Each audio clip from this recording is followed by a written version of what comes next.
We all have a yearning for love, but relationships can be confusing and complicated. Dr. Tammi Baliszewski says it all starts from within. It starts with a journey to center. Here's your host for Journey to Center on Empower Radio, Dr. Tammi Baliszewski.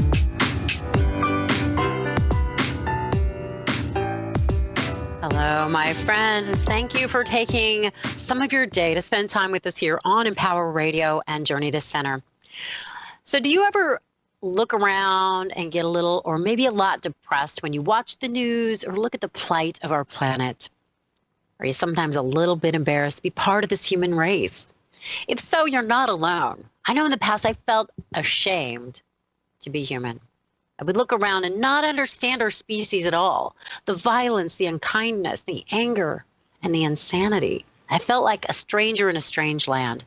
But I've since made friends with this crazy place, and I want to do my part to be the change I would like to see. Instead of cursing the darkness and living from this posture of disconnection and fear, I want to live love. I want to be the light. And I suspect this is true for you as well. And I know it's true for my guest today. So if you're ready to take greater responsibility for your human experience and spiritual evolution, and if you're ready to claim your love, your light, and your power on planet Earth, I know there's going to be some uplifting information, inspiring words of wisdom, and some incredible energy for you to tap into here today as we spend time with my heart-based, kind, wise, and wonderful guest, Garnet Schulhauser. Garnet is a retired attorney who lives in Victoria on Vancouver Island. After graduating from law school, Garnet practiced corporate law for 34 years in Calgary with 2 blue-chip law firms. His life changed dramatically one day in 2007 when he was confronted on the street by a homeless man named Albert, who was actually a wise spirit in disguise. This seeming chance encounter launched a provocative dialogue with Albert, who disclosed startling revelations about our true nature as eternal souls, the cycle of reincarnation on Earth, and the afterlife that awaits us all.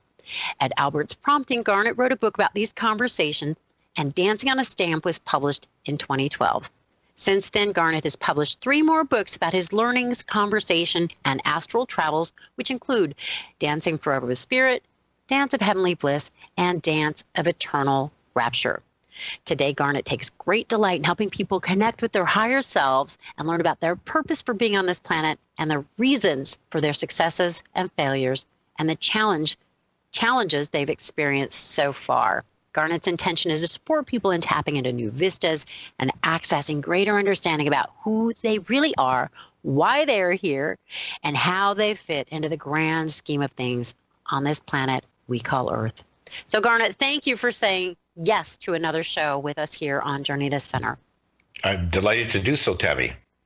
So there's so much I want to get into here with you. I would love to have about a 5-hour conversation, but we have about a half an hour. So I want to try to make the most of it. So you say, and I agree completely, we're all individual and unique aspects of Source.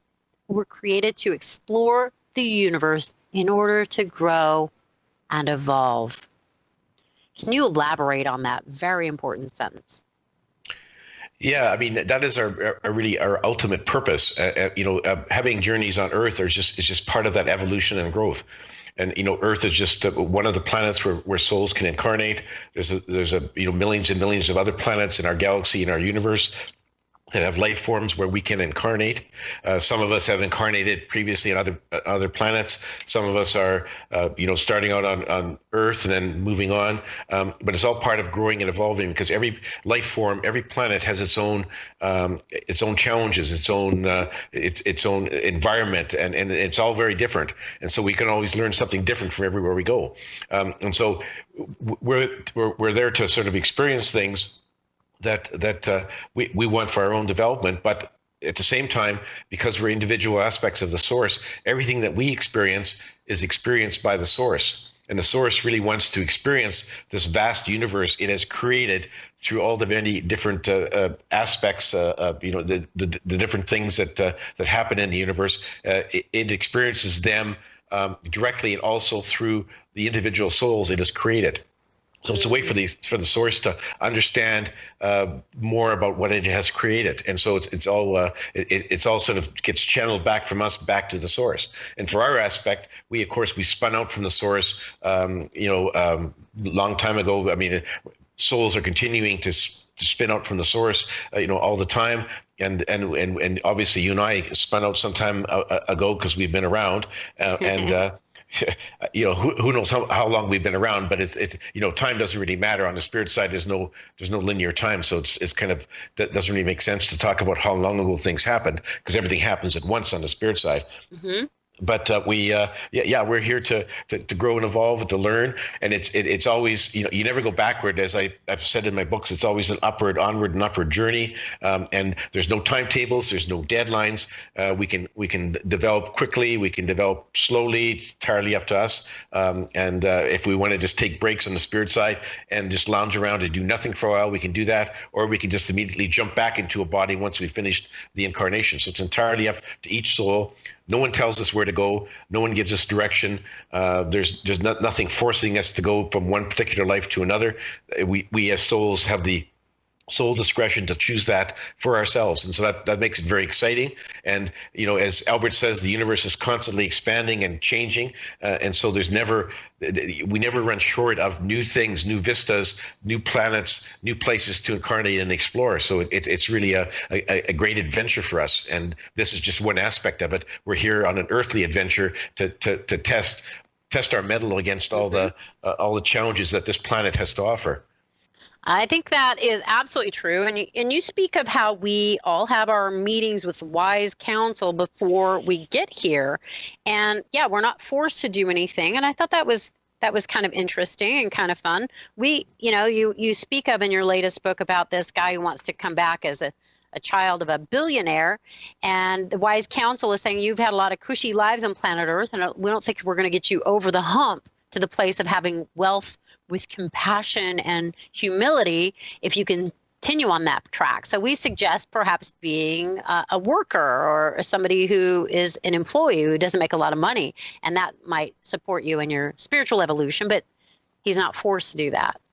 It's like we all meet with our wise counsel before we come here, and to claim the experience that will most benefit us.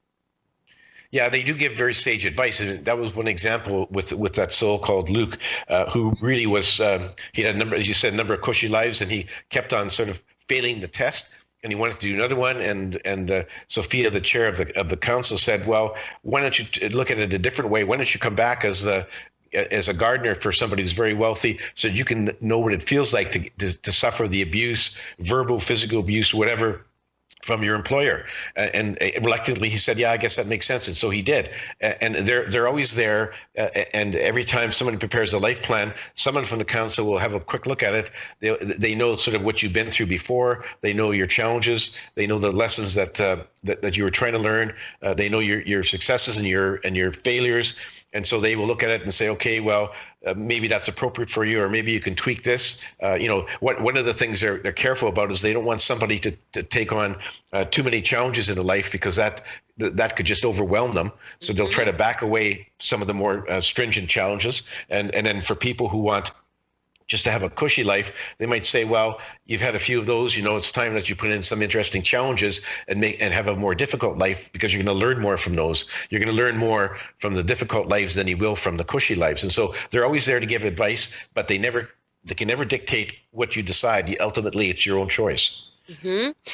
And so, Garnet, this is a pretty straightforward and direct question, and I've toyed with this a lot. And come to my own conclusions, but I want to hear it from you. What is it we're trying to learn? We're here to evolve and grow as souls. What is it ultimately that we are trying to learn? We're trying to learn what it's like to live in various incarnations, and whether planet Earth or other planets. We're trying to learn what it's like on planet Earth. What we're trying to learn here basically is, what is it like to live on a planet where there's a lot of negative emotions like anger, fear, hate, jealousy. Because when you're on the spirit side, you can look at what's happening on Earth, and you can see the results of those emotions, like wars and murders and terrorist acts. But that's just book learning, and you can't really fully understand what it's like to be the subject of hate or anger or abuse until you actually physically incarnate and then have hands-on learning. And then you can better understand these emotions. And then once you understand that, then you can sort of better have a path laid out before you to try to sort of get rid of your own negative emotions and help other people do the same. So we're here to learn about those negative things on the planet, and we're here to try to help the humans that we live with on this planet, help them overcome their own negative emotions and get on the path to spiritual enlightenment. So it's a challenge. It's a challenge for us to learn what it's like to live on this planet with negative emotions, and a challenge for us to try to help other people, help other humans move up the spiritual ladder. So that's the primary reason why we come to planet Earth. That's freaking cool. I love that. So yeah, it's one thing to know things in theory and read about it maybe, or watch it. And it's another thing completely to have the experience of it. So we come here to have the experience of negative emotions, to purge them so that we can live more from that place of compassion and love. Yeah, no, exactly. Very authentic way. Yes, this awesome. Is a hands-on learning when we're incarnating on planet Earth, which is really much more dramatic and really hits home more than sort of book learning on the spirit side. Fascinating. I've never heard it said quite like that. I know Abraham will say, we're here to get the hands in the clay. It can feel kind of messy sometimes, a little confusing, but I love your perspective. That's really awesome. That's very helpful. Love it, love it, love it.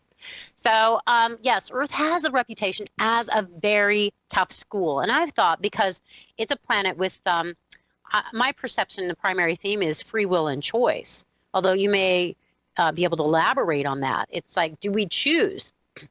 Do we choose to choose God and love while we're on this side of the veil?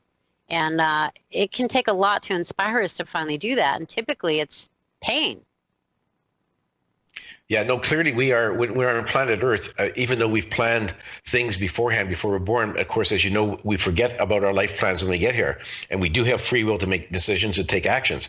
And so we basically, in effect, create our own reality in two aspects. One, about the things we set up in our lives before we're born, such as the place we're born, the identity of our parents and siblings, first language you learn, and so on. That's all etched in stone when we're born. We can't change that. But from there on, we can sort of change the way we proceed through our lives by our actions and our decisions, which is our free will. And so we basically, we're the producer, the director, and the script writer for our movies on Earth. And we're in charge of that. And so we, in effect, create our own realities. And so, and every time we come up against a situation, an occurrence, I mean, it really depends on how we react to it. We can, if it's an adverse occurrence, we can sort of become mired in self-pity and wonder why the universe is doing such awful things to us. Or we can just take the view that, okay, this is a learning experience. No one's doing this to me. Somehow I got myself into this, and I'm just going to move on and learn from it and carry on. And so it's really a matter of how do we react to things that happen to us.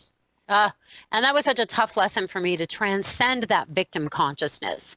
Like, I always felt like life was happening to me. These terrible things had happened to me. These other people had done these awful things to me. And when I was not able to move forward in my life, I meditated.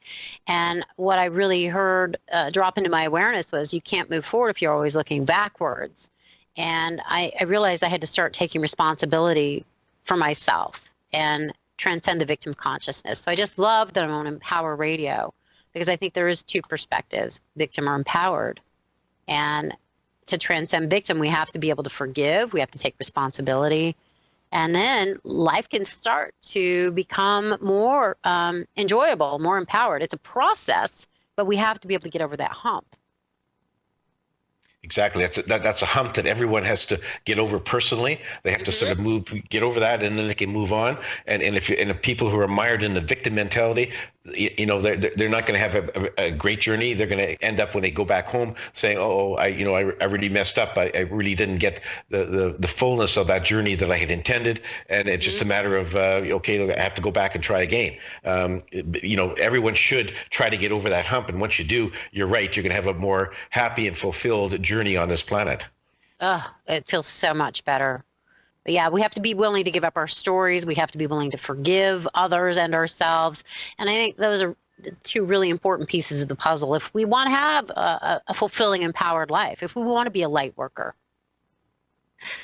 So important. So, you speak of a lot of situations, a lot of stories. Some of them are really, really bold. Have you experienced or gotten any kind of negative feedback from people, or has it been pretty, have you been pretty embraced? What has your experience been as you've shifted from corporate attorney to spiritual teacher? For the most part, it's very positive. I would say 90% of the comments I get are very supportive, and they say, thank you for having the courage to come out of the spiritual closet, write your books. And I really enjoyed them. You know, they're very positive.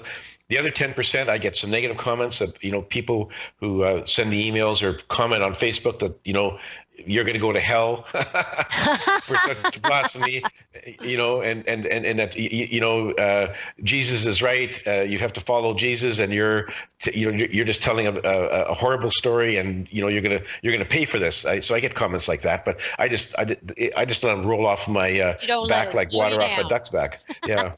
Haters are going to hate.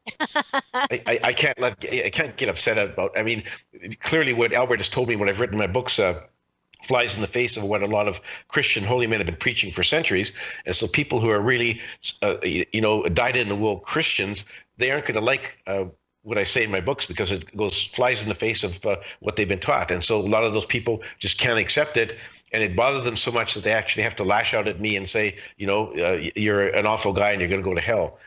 But it doesn't bother me. I mean, you know, the good comments outnumber the bad comments. They're like 9-1. So I'm fine. You're going to keep on shining, keep on living the light. Don't let those haters slow you down. Oh, I love that. That's awesome. And I'm doing the same exact thing. So I'm very interested, Garnet, in something that I see that you're involved in called quantum healing hypnosis technique. Can you tell me a little bit about what this is? Because I know as a hypnotherapist and a guided meditation facilitator how powerful it can be to access the subconscious mind. So I'd love to know a little bit more about what you're doing in this arena. Well, the quantum healing hypnosis technique, or QHHT, was a hypnosis program started by Dolores Cannon, who is the founder of my publishing company. And she'd been doing this for like 40 years, and gradually over time developed this technique of getting to the higher truth through hypnosis. And it first of all started off as hypnosis to sort of go back in the person's current life and find out if there was some cause for their ailments or whatever was bothering them. That eventually led to going back to past lives, and then ultimately it led to her discovering that there's this higher source, which she called the subconscious or the higher self, that you could tap into during these sessions and get, the real deep answers that are perplexing people that were her clients. And so she developed this and then began teaching it. And she's been teaching it for a while. She perished actually or left this planet actually in October of 2014, but her daughter Julia is carrying on with it. I took the course because when I finished the manuscript for my fourth book, I said to Albert, okay, now what should I do? Should I start writing book 5 or what? He said, put that on hold for now. You should take this QHHT course. And so I was sort of familiar with the course, but I didn't know much about it. So I took it. I took the level 1 course last April, and then I took the level 2 course in September. And now I'm a practitioner, and it's really I find it amazing. And what it does is it takes clients into a very deep trance, to the theta level of trance. And it takes them there. We visit 1 or 2 past lives initially to start it off, and then we get to the real meat of it, which is contacting the person's higher self. And there we can ask the questions that these people have prepared beforehand. You know, questions like, what's my life purpose, and what should I be doing with the rest of my life, and how come I have recurring dreams, and how come I keep on seeing spirits, and and who are my spirit guides, and how come I have all these phobias I have. Any question, anything they want to ask, they can ask that. The higher self actually comes through with much wisdom and great compassion and answers the questions. And so it's really quite an amazing experience. And everyone sort of comes away to say, okay, well, now I know what I should be doing. And now I know why I can't get along with my father-in-law. And now I know, why I have these phobias. A lot of their things are tied into what happened in a previous life that leaks forward into this current life. And so once people sort of realize, okay, this is where it came from, most of the time there's a release. So if I'm scared of heights, you find out is because I fell off a cliff to my death in a previous life. Just the knowledge of that will help with that particular phobia. That clearing. Mm-hmm. Yeah, a clearing and release. And so Yes. I find it fascinating, and I've only been sort of going at it with any great vigor since like September. But I really enjoy it, and I think it's a great technique, great way to help people with the problems that they have, whether it be physical ailments or phobias or relationship problems. It's a great way to get them past that and move on with their lives. Oh, I just love what you're talking about. And I'm in complete agreement. That's been my experience. We all have the capacity to tap into profound wisdom within, but sometimes we need some support from a teacher or healer to hold space for us to be able to tune into that. And it sounds like that's what you're doing for people. And that's absolutely my intention as well, because we do have profound and wonderful wisdom within, but it can be challenging to figure it out how to access it all by ourselves. Yeah, and this is the technique to help people get to that source of wisdom and compassion. Their higher selves are really part of them, the higher part of them, and their higher selves know more about them than they know about themselves, because your higher self knows all about what you've done in this life, but in all your previous lives as well. So it's a great fountain of knowledge and of wisdom. And when people sort of hear, and all these sessions are recorded, so when the higher self comes through, the wisdom and the answers are all recorded. They take the recordings back with them, and they can listen to it over and over again, and they get there's some amazing revelations that really help people a lot. Oh, that's awesome. So what I hear is that you are a catalyst for awakening from our spiritual amnesia, and that you're helping people thin the veil between heaven and earth. Yeah, absolutely. And the unique thing about this QHHT is that it's more of a personal, one-on-one, hands-on. I try to help people through my books, but it's sort of impersonal. I don't know who's reading them. I don't know how they take it. But here I have a client sitting in my office, and we go through this, and I feel like I'm genuinely helping that particular person, one person at a time, but I feel very fulfilled for it, and I just hope that I can continue to do so. I suspect that will be the case for sure. And I feel like we have so much in common, because with the radio show, I don't always know who's listening. With my books, I'm not sure. I know they're out there and have been for a while, but I also, like you, like to do the personal work where you have more of that one-on-one heart connection, and you're seeing and hearing of the revelations and the shifts, and you're witnessing the transformation. And it is such an honor. All of it is such an honor. Yes, it absolutely is. And I thank my lucky stars every day that I've been on this path since Albert sent me off on a new tangent. So all my contact with Albert, my astral travels, now the QHHT, it's all part of an amazing journey that I've had since I left practicing law. And it's just, I'm looking forward to what comes up next. I'm just waiting for Albert to give me my marching orders. I'm waiting for my marching orders too. And in the meantime, I'm just having a good time. That's the way it should be, Tammi. It doesn't feel like a lot of work at this point. I have a work ethic. I'm used to working hard, and I know that's true for you as well. Oh yeah, it does seem at times like I'm not really expending much effort, like it's not working, but it is. And the reason that it feels that way is because I'm fully into it. I really enjoy it. Whereas there are a lot of times when I'm practicing law and I'm thinking, oh God, why am I doing this? I don't really want to do this. But now I'm onto a path where I really love what I'm doing. So it's, I say when we're involved with our soul purpose, we get paid to play, because there's job, career, and life purpose. And when we're in life purpose, there is a lot more flow and joy and grace and ease. And I'm so grateful to be in this space, and I'm so grateful you are. And I want it for every single one of my friends and listeners and people on planet Earth. But we have to be willing to do the inner work. So I'm just incredibly grateful that you've said yes to this adventure, and then you are supporting others and shining your light so brightly on this planet. Well, thank you for saying that. As I say, it's a delightful journey for me from this point onward after I met Albert, and I'm really quite happy to help other people. And I think that's, the major part of my life practicing law was just setting the groundwork for the second stage of my life, which is really where I'm making a difference. I love it. So Garnet, we just have about a minute left here. Can you please do a shout out and let people know where they can get a copy of your book, connect with you, maybe talk to you about doing a hypnosis session? How can they find you? Okay, the best source is my website, which is garnetschulhauser.com. If you can't remember that, then Google any of my book titles like Dancing on a Stamp. You'll get to my website. There's information about all of my books. There's buy links where you can click on to Amazon, Barnes & Noble, and all the other sites to get right where you can buy my books. On my website, I also have the videos for all of the recordings for all the radio shows I've done previously. You can listen to those, dial into my social media sites right there on my website. And my email address is there. If anyone wants to send me a comment or a question, I'd love to hear from them. In terms of the QHHT, I have a separate website, which is Garnet Schulhauser, QHHT.com. There's a link to that page on my book website, and you can go there and you can read all about QHHT, what it can do for you, and what I can do for you, and you can set up an appointment there. Unfortunately, these sessions have to be done in person, Tammy, so it can't be done by Skype or over the phone. So it's really restricted to people sort of in a close proximity to where I live, but they can make an appointment on my website right there. Wonderful information. Gosh, I feel like I need to come to Canada. I'd love to do a session with you, Tammy. Oh, that's awesome. Well, I'm just so grateful for your presence on the planet at the same time as mine. I'm honored to be human with you, and so blessed to know you, Garnet. I'd have you back anytime. I would come back anytime, Tammy. I love being on your show. You're a delightful host.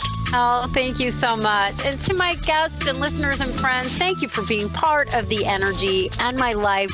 I adore you and appreciate you immensely. Please be in touch. I love being in touch with you. This is about relationship, connection, and conversation. So be in touch with me at TammyBPhD.com, Facebook, Twitter, email me, TammyBPhD@gmail. I adore you. You're in my heart and prayers. God bless you. Take good care of yourself. Onward and upward. Bye for now.